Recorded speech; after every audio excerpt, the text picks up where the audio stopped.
No one anticipated what Princess Anne was about to do when she entered that room. What should have been a simple birthday gathering for Princess Charlotte at Buckingham Palace shifted dramatically the instant Princess Anne stepped forward, holding an aged crimson velvet case. Within it lay a royal tiara, whose history carried such weight that its mere presence transformed the entire atmosphere. But what made Princess Anne select Charlotte, and what transpired afterward that created division throughout the royal household?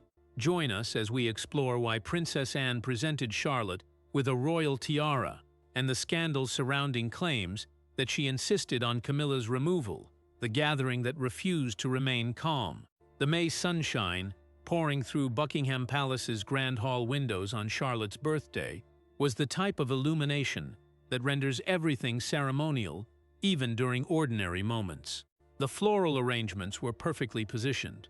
The seating chart had been designed by someone who recognized precisely which relatives required at least 40 feet of separation. The catering was impeccable.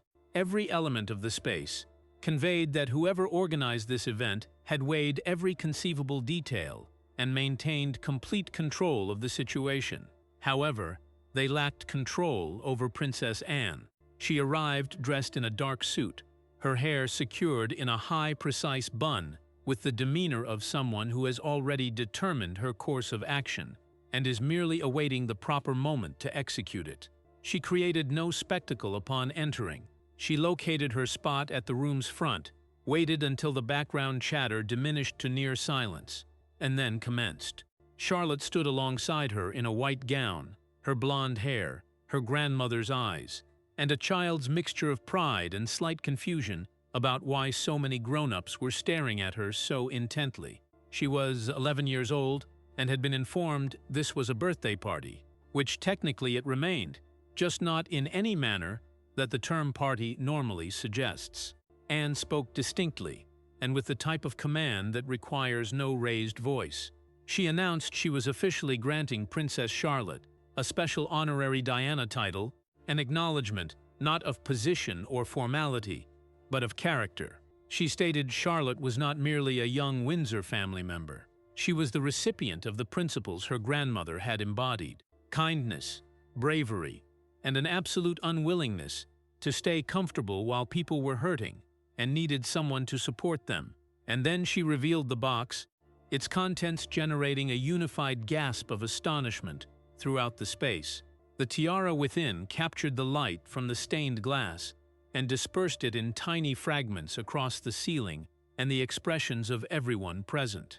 The metal was platinum, delicate yet substantial, adorned with diamonds that had witnessed decades of royal history. This was not merely jewelry. This was the Cambridge lover's knot tiara, the very piece Diana had worn to countless engagements, the one photographed so many times it had become inseparable from her image. The room seemed to hold its breath. Even those who had expected something significant from Anne had not anticipated this. The tiara had been locked away since Diana's death, kept from public view, its absence from royal events so complete that many assumed it had been retired permanently from use. The applause that emerged was uneven and complex, accompanied by a surge of hushed discussion that rippled through the assembly like wind through tall grass. Catherine, Princess of Wales, clasped William's hand with a pressure that was somewhat firmer than any camera would have captured.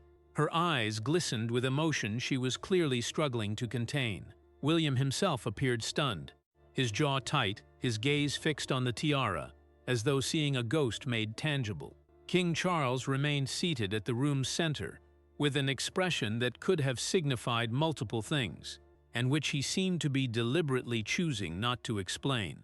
His hands gripped the armrests of his chair. Those close enough could see the slight tremor in his fingers. Whether from emotion or tension, no one could be certain. Queen Camilla rose to her feet before the applause had completely developed. The chair beneath her produced a harsh, dry noise against the floor. Her face displayed a shade that had nothing to do with happiness or sentiment, and everything to do with the physical response that authentic rage creates in a person when social restraint has been surpassed. Her voice was sharp and piercing, and completely unconcerned with the propriety that the moment technically required. She declared it was entirely inappropriate. She insisted Anne had no authority to make this choice alone. She stated the tiara did not belong to anyone in Charlotte's generation. The words came rapidly, each one sharper than the last, cutting through the murmured conversations like a blade. And then she voiced what everyone present was silently anticipating her to say, because looking back, it was always the statement she was going to make. She proclaimed Diana was deceased, and what the family required was to focus on the future, instead of continuously revisiting the difficult past. The silence that followed was absolute. Guests who had been whispering fell completely quiet. Even the palace staff standing along the walls seemed to freeze in place. It was the kind of silence that precedes either resolution or disaster, and no one in the room could predict which would come. The hall became silent in a thoroughly different manner than it had been previously. Anne had not shifted, had not altered her expression, or even displayed any of the indicators that someone exhibits when they have been surprised or unsettled by something they did not expect. She merely observed Camilla with the particular composure of a woman who had been anticipating exactly this development for roughly 6 months and was witnessing it occur precisely as forecasted. That expression demonstrated that she had been expecting Camilla to create a scene and understood exactly how to respond. There was a very slight movement at the edge of her mouth. Almost no one in the space noticed it. It was the smile of someone who has initiated something and is observing it unfold. Charlotte glanced up at her great-aunt Anne with wide eyes and whispered her inquiry. Had she committed some error? Anne lowered herself to the child's height and said softly, with absolute conviction, that her grandmother would have been proud of her right now. No doubt. Without pause, she placed her hand gently on Charlotte's shoulder and added that wearing this tiara was not about the past, but about carrying forward everything good that Diana had represented. The gesture was tender and deliberate, and several guests later remarked that it was this moment, not the unveiling itself, that brought tears to their eyes. Here was a child being given not just an heirloom, but a responsibility, and being assured she was worthy of it. Beyond the palace entrance, the situation was already starting to develop. Camera crews who had been stationed outside for routine birthday coverage sensed something more substantial was unfolding. Journalists began making urgent calls to editors. Social media, though not yet aware of the specific details, began buzzing with speculation, based solely on the expressions of guests glimpsed through windows and the unusual length of time the ceremony was taking. But what nobody in that space yet realized was that the ceremony itself was not the narrative. The ceremony was the ending. The narrative had been unfolding for 6 months in neighborhood cafes, rainy parking areas, discreet private residences, and a basement in Surrey, and it had all been building toward this space, this case, and this instant. So what occurred during those 6 months that persuaded Princess Anne to make a choice that would shock the royal household? And who was the individual who understood exactly what was approaching but couldn't maintain silence? The 6 months nobody witnessed. Princess Anne had not awakened one day and chosen to present Diana's tiara to Charlotte on impulse. What appeared from outside like a daring, spontaneous gesture of resistance was actually the concluding action in a very extended, very methodically planned series of moves, the type of moves that demand meeting people in locations you travel to alone, wearing a hat intended to keep your appearance out of pictures, and absorbing things that are challenging to hear without revealing on your expression that they are challenging to hear. It had begun with her detecting small absences. She had been examining the royal collections for purposes she had not disclosed publicly, perhaps standard family investigation or something she had encountered that sparked her interest. She was known for her meticulous attention to royal artifacts and their proper preservation, so her interest initially drew no particular attention from palace staff. What she discovered in numerous locations across numerous timeframes were voids where items had been recorded, files that the documentation verified had existed in 1998, in 2005, and as lately as 2012 are simply absent now. There was no relocation documentation, no collection notation, or even a container marked "transferred to storage," just vacant spaces where things had been. The things that were absent were not procedural documents or official records. They were Diana's personal correspondence to William and Harry from their youth, images from hospital appearances, and from the landmine campaigns, and from the AIDS facilities, where Diana had remained with patients in the years when merely accessing those spaces was regarded as an act of political bravery. Jewelry utilized on charity missions, personal journals, private images, objects that taken separately might be justified as standard collection administration. Taken collectively over numerous years, they established a design that did not have an innocent justification. Anne spent weeks cross-referencing inventory lists, comparing records from different periods, speaking quietly with archivists who seemed nervous even discussing the discrepancies. The pattern that emerged was unmistakable and deeply troubling. Anne contacted a former servant named Robert, who had served directly for Diana for more than a decade. She visited him alone at a small private house on the edges of London on a gray afternoon, dressed in a hat and a dark coat, and coming without any of the equipment that typically accompanies a royal family member when she travels somewhere. Robert was in his late 70s, white-haired, somewhat stooped, displaying the bearing of a man who has been holding something burdensome for a long time and is very exhausted. He examined the space cautiously before he spoke, even though there was nobody there except the two of them. His hands shook slightly as he poured tea, the cups rattling against saucers in the quiet room. He said he had considered for a long time before establishing contact. He said what he was about to share with her could endanger him. He said he could not bring it to his grave. The weight of secrets, he told her, becomes heavier with age, not lighter, and he was tired of carrying them alone. He disclosed to her what he had witnessed, not a single occurrence or a single choice, but a succession of organized, methodical removals of Diana's personal possessions and private records, starting after her divorce from Charles in 1996, and intensifying dramatically after her passing in 1997. Objects had been collected and removed in the middle of the night. Staff members who had been near to Diana, who had observed and understood things, had been discreetly transferred to other roles, or prompted to resign with explanations that changed every time they were reviewed. Some had obtained indirect messages that clarified the ramifications of speaking very plainly. They were informed that their professions, their standings, and the tranquility of their families relied on their ongoing silence.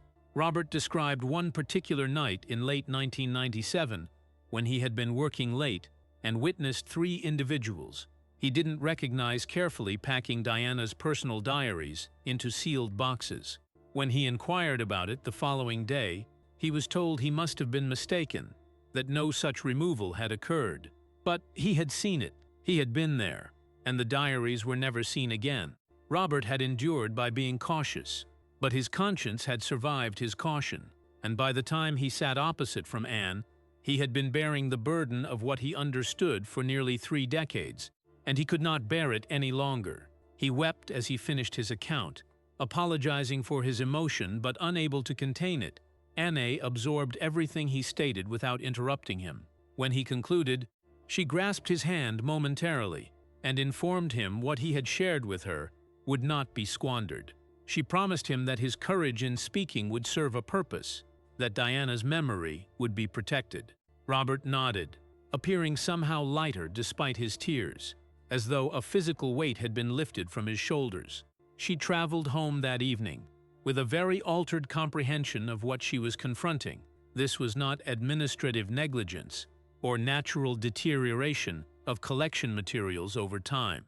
It was intentional and has been maintained over years. This had a distinct objective to convert Diana from a representation of compassion and widespread connection into merely a tragic historical section. An unfortunate spouse, a challenging woman, someone the institution had endured and then progressed past, someone young people would discover only in meticulously modified summaries that excluded everything that made her remarkable. Anne was not going to permit that to be the conclusion of the narrative. She just required something beyond the account of an elderly man with a conscience. She required something a tribunal of perception could not rationalize. But where do you locate the type of proof that can alter a narrative everyone assumes they already understand? The basement vault in Surrey. The thing she required was in Surrey, in a humble house, in a space in the basement, in a vault that had been secured for 20 years. Edward Langford had served as an archive aide for the palace until 2008. He had withdrawn to Surrey and had been existing quietly ever since, bearing the same thing Robert had been bearing, the awareness of what he had observed, and the proof he had quietly assembled to validate it, anticipating a moment when presenting it forward would generate something besides his own ruin. When Anne reached his house on a stormy evening, he revealed the vault without any introduction. His hands were steady as he worked the combination lock, a sequence of numbers, he said, he had never written down, had never shared, had kept locked in his memory alone for 2 decades. The vault door swung open with a heavy metallic sound that seemed to echo with significance. Within it were records wrapped cautiously in moisture-resistant material, duplicated retrieval documentation, inventories of objects eliminated, dated notes of internal choices, particular written directives for disposal. The type of documentation that does not merely indicate that something occurred, but confirms that it was arranged, that it was structured, and that it was executed through an established sequence of command. There were also photographs, dozens of them, showing archive shelves before and after, the empty spaces where Diana's belongings had once been meticulously labeled and stored. Edward had documented everything, creating a visual timeline of disappearance that was impossible to dispute. There was also a small USB device. Edward clarified it before Anne accessed it. In 2005, still serving in the collections, he had participated in a meeting with a small recording instrument in his jacket pocket. He had become doubtful enough about what he was observing to take an action he recognized was unapproved. He had preserved the recording for 20 years alongside the records, anticipating. His voice was quiet as he explained what she would hear. He told her he had made copies, stored in different locations, insurance policies he had hoped never to use. But seeing her there, knowing what she intended to do, he felt for the first time that his 20 years of fear and hiding might actually mean something. Anne connected the device into her laptop. The recording that emerged through the speaker was distinct, a woman's voice, cold and definite, delivering a direct directive: eliminate everything. All correspondence, images, and keepsakes associated with Diana. Leave nothing that could remind the public of her. This is a command. This was undoubtedly Camilla's voice from 2005, the year she married King Charles, delivering a direct command to remove Diana's existence from the palace documentation. The recording continued for several more minutes, detailing specific items to be removed, specific locations to be cleared, and specific people who were to handle the operation with absolute discretion. Anne remained, without shifting for a moment, that Edward said afterward felt extended than it likely was. She replayed the recording 3 times, listening carefully to every word, every inflection, ensuring there could be no misunderstanding of what was being said or who was saying it. When she eventually stood and assembled the records to depart, she held them against her in the rain all the way to her vehicle. She had devoted 6 months building toward this. She had understood something like this existed. Possessing the actual confirmation of it, in your hands on a stormy evening in Surrey, is a separate thing from understanding it exists. And she permitted herself to experience the distinction before she started the vehicle and traveled home. The inquiry now was not whether she had sufficient. She had more than sufficient. The inquiry was when and how to utilize it in a manner that could not be quietly dismantled before it contacted the people it required to contact. But before Anne could make her subsequent action, someone else had already comprehended the circumstance was becoming far more critical than anticipated. So, what transpires when the person at the heart of the narrative comprehends the boundaries may be restricting? Camilla's reaction, and how it made everything deteriorate. Camilla had not been entirely oblivious that something was advancing in the shadows of the palace. Her sources were reliable, and she had been utilizing them. She understood Anne was posing inquiries. She understood Anne was contacting former staff members, but she did not understand precisely how much Anne possessed or how far back the documentation extended. She had learned through an intermediary that Anne had visited Robert, and later that she had traveled alone to Surrey on an evening when her schedule showed no official engagements. These pieces of information, fragmentary as they were, painted a picture that made Camilla increasingly anxious, but she comprehended sufficient to understand that action was demanded. Her reaction was rapid, complete, and ultimately irrelevant. She commanded a final elimination of whatever remaining documentation existed in the archive arrangement that connected back to Diana or to the disposal activities. She assembled a small team, people whose loyalty she had cultivated over years, whose careers depended on her patronage. She gave them 48 hours to complete the task. The instructions were explicit and left no room for interpretation. Anything connected to Diana, anything that referenced the removals, anything that could be used to reconstruct what had been done, all of it had to disappear. The work was completed within 48 hours. Clean, thorough, no digital traces, no relocation documentation, nothing in the reachable arrangements that could be recovered. Computer systems were scrubbed, hard copies were shredded and incinerated. Digital backups were overwritten multiple times to prevent any possibility of recovery. She assumed she had eliminated the last of the proof. She permitted herself a moment of relief, believing the threat had been neutralized, that Anne's investigation would lead nowhere without concrete evidence to support whatever testimonies she might have gathered. She also had communications made to former staff members she suspected Anne might be contacting. The communications were meticulously phrased and transmitted through mediators, but the significance was not ambiguous.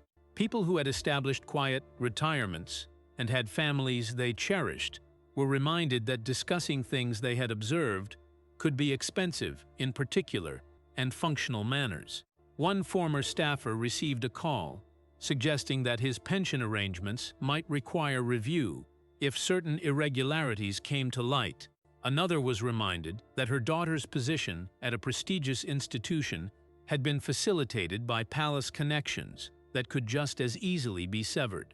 The messages varied, but their intent was universal. Silence was not optional. The communications were intended to generate silence, and for some of the people who obtained them, they did. Several individuals who had spoken tentatively with Anne suddenly became unreachable, their phones disconnected, their addresses changed, their willingness to cooperate evaporated by fear. She also constructed a backup strategy, a collection of internal records that directed responsibility toward a long-departed administrator who had departed more than 15 years earlier and had passed 2 years ago. If proof emerged and could not be rejected, Camilla had arranged a version of circumstances in which all of it had been the unapproved personal choice of someone who could no longer defend themselves. The deceased administrator, conveniently, had left no family to dispute the accusations. His reputation could be sacrificed without consequence, his memory tarnished to protect the living. It was a calculated move, the kind that demonstrated Camilla understood exactly how institutional blame worked and how to redirect it away from herself. All of it was complete, all of it was rapid, and all of it was directed at records and documentation that were no longer in the arrangements she was purging, because Edward Langford had made his duplicates years before any of her activities could contact them, and had preserved them in a vault in Surrey that nobody in her network understood existed. She had devoted 72 hours implementing a counter-activity against proof that was positioned dry and secure and completely untouched, roughly 30 miles from the palace, in the basement of a withdrawn archive aide who had been anticipating 20 years for exactly this discussion. But if the proof had endured untouched, there was only one inquiry remaining. What would transpire when everyone who mattered was eventually compelled to absorb it? The space with no departure. Charles assembled the internal meeting 3 weeks after the ceremony, Private space, essential members, entrances sealed, no public documentation. The meeting was scheduled with unusual abruptness, announced only 24 hours in advance, giving no one time to prepare defenses or coordinate responses. Anne reached holding the folder she had been constructing for 6 months. It was thick, organized with colored tabs marking different sections, each page protected in clear plastic sleeves. She positioned it on the table without presentation. The weight of it seemed to command attention even before it was opened. Then she accessed the recording. The laptop speakers filled the room with a clarity that made every word unmistakable. Camilla's voice from 2005 occupied the space, the directive to eliminate everything, the language about leaving nothing that could remind the public of Diana. The phrase, "This is a command." The color drained from Charles's face as he listened. William, who had been invited to attend, gripped the edge of the table so hard his knuckles went white. Catherine, sitting beside him, placed a steadying hand on his arm. But her own expression was one of barely contained fury. The reaction on Camilla's expression was prompt and apparent. Whatever composure she had been sustaining by strength of determination merely could not withstand against the sound of her own voice, delivering the directive she had devoted 20 years, hoping nobody would ever be capable to confirm. Her mouth opened and closed several times before words emerged. When they did, they came in a rush, tumbling over each other in her haste to explain, to contextualize, to somehow make what everyone had just heard mean something other than what it clearly meant. She attempted to communicate. She said it was a confusion. She said she had only been safeguarding the family. She said everyone was magnifying what they were absorbing. She insisted the recording was taken out of context, that there were circumstances they didn't understand, that her intentions had been misinterpreted. Anne positioned another record on the table, then another. The retrieval inventories, the dated notes, the summaries of observer accounts that now, together with the records, established a picture so thorough that the absences Camilla's backup strategy required to introduce an alternative clarification merely did not exist. Each document was dated, signed in many cases, cross-referenced with others. The inventory lists showed items present in one year and absent in the next, with Camilla's initials on the authorization forms. The witness statements corroborated each other in ways that made coincidence impossible. Every time Camilla located an opening for a separate version of circumstances, Anne generated something that sealed it. The responsibility transferring approach, the deceased administrator, the unapproved personal choice, the long-ago procedural mistake demanded uncertainty to operate. Anne had devoted 6 months eliminating all the uncertainty. When Camilla attempted to blame the deceased administrator, Anne produced an email chain showing Camilla explicitly overruling his objections to the removals. When Camilla suggested the recordings might be fabricated, Anne provided the original device with its metadata intact, showing the date, time, and location of the recording. The approach had nothing to rely on. Each defense crumbled as soon as it was offered, leaving Camilla increasingly desperate, her voice rising, her carefully maintained royal composure fracturing under the weight of incontrovertible evidence. Charles absorbed everything. He did not interrupt. His silence was perhaps more devastating than any accusation could have been. He sat perfectly still, his eyes moving from document to document. As Anne laid them out, his expression transforming from confusion to comprehension to something that looked like grief. When he eventually communicated, his voice was soft and exhausted. It was the tone of someone absorbing information that altered their comprehension of a substantial portion of their own history. He said Camilla had proceeded too far. He said he could not assume what he was absorbing. The words were simple, but they carried the weight of betrayal, of trust broken, of a partnership fundamentally altered. William spoke then, his voice shaking with emotion. He talked about his mother, about the memories that were being stolen from him and Harry, about Charlotte and George and Louis, who would never know their grandmother except through the scraps that had survived this systematic erasure. His anger was palpable, filling the room, and for once, no one moved to calm him or suggest moderation. The outcome was internal and would remain so. The assessment was made that safeguarding the institution from a full public scandal demanded administering the ramifications privately. Charles was still king, and the monarchy's stability required that this remain within family walls, at least for now. But privately, the ramifications were critical. Camilla was transferred to the eastern section of the palace. Her involvement in official royal functions was halted indefinitely. The people who had executed her directives were quietly reassigned to positions where they could do no further harm. The woman who had devoted years engineering Diana's elimination from the historical documentation of the family had now been eliminated from the active existence of that family by the burden of what she had committed. Her apartments were moved to a wing, rarely used for official functions. Her staff reduced, her schedule cleared of everything but the most minimal ceremonial requirements. But eliminating one section from the narrative was never the actual objective. The inquiry had always been who would receive what emerged next. So after the dust resolved and the space became silent, what was remaining for the subsequent generation to bear forward? What Charlotte bears now. Anne remained by the window after the meeting concluded and the space emptied. The garden beyond was dark and unhurried, and entirely unconcerned with what had just been accomplished within. Lights from the palace reflected in the rain-wet grass, creating patterns that shifted with the movement of clouds across the moon. She had not committed this for personal gratification, and she did not experience any particular gratification now. What she experienced was the complex relief of something finished after months of work that had demanded her to request people to assume risks, to bear things they were apprehensive to bear, to rely on her with things they had been safeguarding for decades. She experienced the sadness of comprehending how much had been intentionally eliminated and how extended it had been permitted to remain concealed. Entire years of Diana's life had been reduced to official photographs and carefully curated press releases. The private woman, the mother, the person who wrote letters to her sons about their future and their characters, much of that was gone forever. William arrived and remained alongside her and said what she already understood, that she had been correct, but the price had been substantial.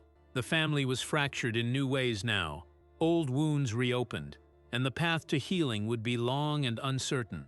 She said that sometimes the only path forward proceeds directly through what was concealed, and that Diana merited to be in the illumination instead of administered into a cautionary section. She reminded him that Charlotte would grow up knowing the truth, that the next generation would not inherit the same silences and erasures. Charlotte was somewhere in the palace with her parents, 11 years old, bearing a title and a tiara that linked her to a grandmother she had never encountered, but whose eyes she had received. She was too young to comprehend fully what the tiara signified or what had transpired in the weeks surrounding her birthday, but she would develop into that comprehension. She would absorb the unmodified version of her grandmother's narrative, not the diminished, meticulously administered account that someone had devoted years attempting to establish, but the whole thing with all the inconvenient and magnificent portions intact. She would learn about the landmine campaigns and the AIDS advocacy. She would read her grandmother's letters and see her grandmother's private photographs. She would know Diana not as an icon or a tragedy, but as a person. That was what Anne had actually positioned within that crimson velvet case, not just a piece of jewelry. The authorization to understand the truth, the confirmation that the truth had endured, the people who attempted to eliminate it, the awareness that someone had considered she was worth safeguarding it for. Diana had proceeded through landmine areas and remained with AIDS patients, and grasped the hands of people in locations that made the institution deeply uncomfortable because she assumed that nearness to suffering mattered more than separation from it. Charlotte would develop comprehending that her grandmother had been that person fully, thoroughly, with all the particulars intact. She would determine for herself what to commit with the character she has been informed she received. Nobody can make that choice for her, but she will make it with the actual narrative available to her. Anne had confirmed that. 6 months of discreet work, one rainy evening in Surrey, One crimson velvet case, revealed in front of 300 people who arrived for a birthday party and observed something considerably more substantial. The flame had been transferred. The remainder was Charlotte's. But why did Camilla attempt so intensely to remove every aspect of Diana's memory from history? The process of reconstructing history. Camilla comprehended something many never regarded. You cannot fully reconstruct the future while the past still dominates the space. Hence, the action to eliminate the palace of every memory of her. Every tribute to Diana became an unspoken comparison. Every anniversary revitalized old headlines. Every charitable initiative prompted inquiries about who had motivated it first. Even when nobody referenced Diana directly, her legacy remained over every royal appearance. When Catherine visited hospitals, the comparisons were inevitable. When royal charity work was discussed, Diana's name arose without fail. The ghost of the previous Princess of Wales haunted every public event, every photograph, every gesture of compassion from the current generation. If Camilla truly desired to be acknowledged as queen, the greatest obstacle was never a title. It was a memory that declined to diminish. So, envision an approach that demands no dramatic confrontation, only patience, fewer public references, fewer images on display, more attention positioned on the monarchy's future than its difficult past. Over time, history itself could begin to transform, not through falsehoods, but through silence. A generation raised without constant reminders might eventually forget. The archives, emptied of their most compelling evidence, would offer researchers less to work with. The narrative could be shaped gradually, almost imperceptibly, until Diana became a footnote rather than a chapter. Yet, memories are persistent things. The more people detected Diana disappearing from official narratives, the more intensely they retained her narrative. Books marketed in greater quantities. Documentaries attracted millions of viewers. Younger generations who had never encountered her became captivated by the woman they assumed transformed the monarchy forever. The public noticed the absences. Why were there no permanent Diana exhibitions at royal residences? Why did official palace accounts mention her so sparingly? Why did anniversaries of her death receive less recognition than seemed appropriate? These questions created their own momentum, driving interest rather than diminishing it. And in the conclusion, the greatest irony emerged. If someone had truly expected to remove Diana from the royal family's narrative, every attempt only made her impossible to disregard. Some legacies are sustained by institutions, others are sustained by the people. Diana's legacy belonged to the latter. No amount of archive manipulation could change that fundamental truth. The tiara now sitting in Charlotte's room represented the failure of that erasure campaign. It was proof that some things cannot be disappeared, that some people matter too much to be quietly written out of history. Anne had ensured that, and in doing so, had given Charlotte something more valuable than jewelry. She had given her the truth, unvarnished and complete. Was that the most courageous thing anyone in that family had committed in decades? Or did it arrive at an expense to the family's unity that will require extended to restore than the original wound? Drop your answer in the comments. Hit like, share this with someone who has been observing the royal family, and subscribe so you don't miss what we examine next.